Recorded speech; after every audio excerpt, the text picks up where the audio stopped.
श्रेयस जी हैं कानपुर से। गुरुजी, डिप्रेशन और अकेलेपन से निकलने का आध्यात्मिक मार्ग क्या है?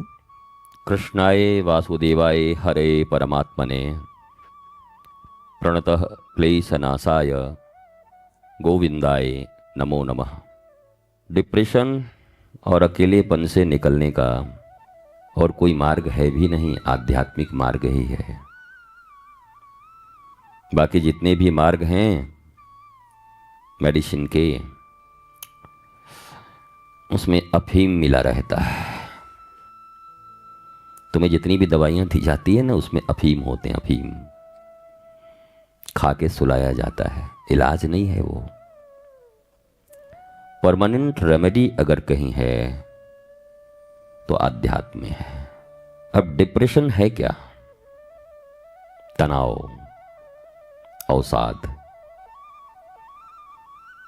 अकेलापन भी वही है। एकांत और अकेलेपन में अंतर होता है। एकांत का अर्थ होता है उस एक में अपनी सारी मनोवृत्तियों को अंत कर देना, समर्पित कर देना, उसको एकांत कहते हैं। बहुत लोग एकांत का अर्थ समझते हैं हम तो एकांत हैं। एकांत बड़ी अच्छी चीज है, अर्थात आपको इतनी समझ आ गई कि उसी एक में सब कुछ सन्निहित है और उन्हीं के प्रति हमें डिवोटी रहना है, उन्हीं के प्रति हमें समर्पित रहना है। आध्यात्मिक मार्ग शाश्वत और नश्वर का ज्ञान है। क्या शाश्वत है जो सदा रहेगा, क्या नश्वर है जो अभी इस क्षण है अगले क्षण मिट जाएगा। अगर ये ज्ञान तुम्हें पक्का हो जाए तो किसी नश्वर चीज के आने की न उतनी प्रसन्नता होगी और न उसके मिट जाने का तुम्हें उतना दुख होगा जिससे तुम तनाव या अवसाद में गिरो, डिप्रेशन में गिरो। तो जो मूल है वो यही है कि धर्म अधर्म, सत्य असत्य, शाश्वत नश्वर, न्याय अन्याय का ज्ञान हो जाना। और ये ज्ञान कैसे होगा? विवेक से होगा, बुद्धि से नहीं होगी। बुद्धि बड़ी खतरनाक है। दुनिया के जितने बुद्धिमान लोग हैं उनको देखो तो 2 किलोमीटर दूर भागना। ये जो सो कॉल्ड इंटेलेक्चुअल्स हैं, बुद्धिजीवी, ये बहुत खतरनाक लोग हैं।